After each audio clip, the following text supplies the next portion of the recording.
Hello, I am David Garcia. I am the Chief Executive Director of an organization, a company called Krill Audio, and I do some mentoring in the technical field in the video game sector and some things related with media, etc., and all about audio. And you've worked internationally, David. You were in the UK? Yes. I was based in the UK for a while. Now I'm based in Spain, and actually, currently we're doing mentoring internationally in different events, mostly related with video game jams and things like that. Great. And David, you're going to tell us a bit about the communication tools within the network roadmap in the Bridging the Gap website. From the things that you got in your project and from the communication tools that I can see in your network roadmap, currently we only use Telegram. And Telegram, we started to use it like a couple of years ago, I will say, in a more operational way. So there was 2 or 3 groups that we have internally in the company.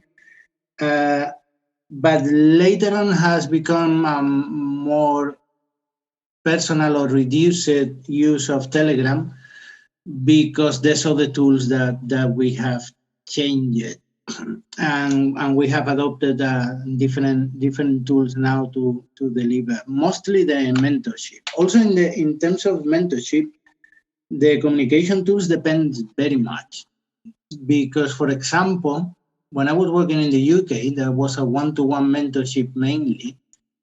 There was a follow-up that you need to do in this mentorship, and we were using different platforms. For example, the communications related course were done directly in the platform of assessment that has a place to give feedback and to comment. So that, for example, was a specific way of communication with a specific tool given for a specific project.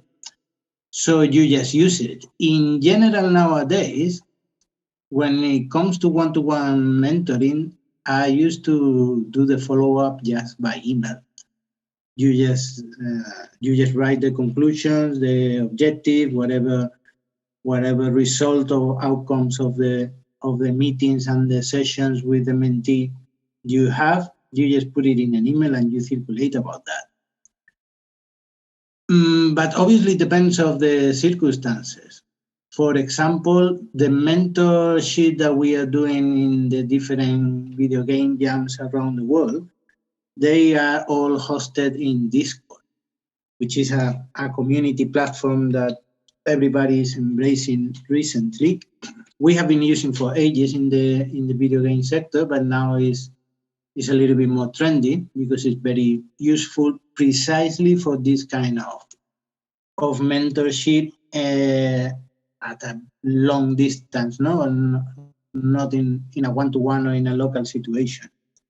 That's very interesting. That's very interesting because you're talking about working in an international way. And so what tips would you give for working using communication tools effectively when you're mentoring internationally in game sector, for example? There's no real difference in between what you will do online and what you will do in a one-to-one. I mean, the channel is different. You used to start with a text.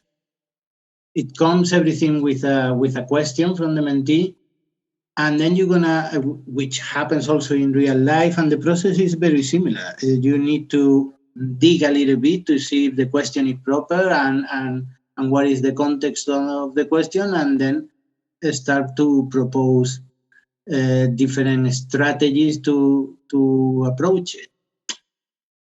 It has a slight difference in terms of you don't see the face of the person straightforward. That happens later on. So that kind of non-verbal information is is not at the beginning, but during or a little bit later. That may or not be good. On one side, you don't have that information from the early beginning, and on the other side, you eliminate a certain bias because you have approached the question and the topic regardless the person itself, or if he or she smiles or not, and you eliminate a lot of pre-thoughts about the solution. As I said, this may or may not be good depending of the topic, but in general, in the technical area in which we move, that is an advantage because you focus on problem solving, which is basically what the people need in those contexts.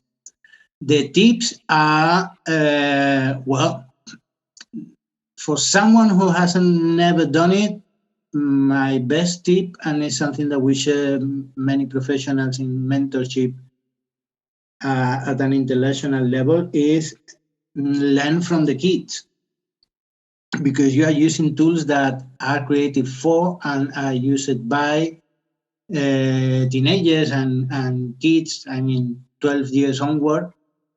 And those ones are the ones who have set up the rules of behavior and the kind of how you move there. And you have to learn those rules, which are just little, I don't know, I can put you an example.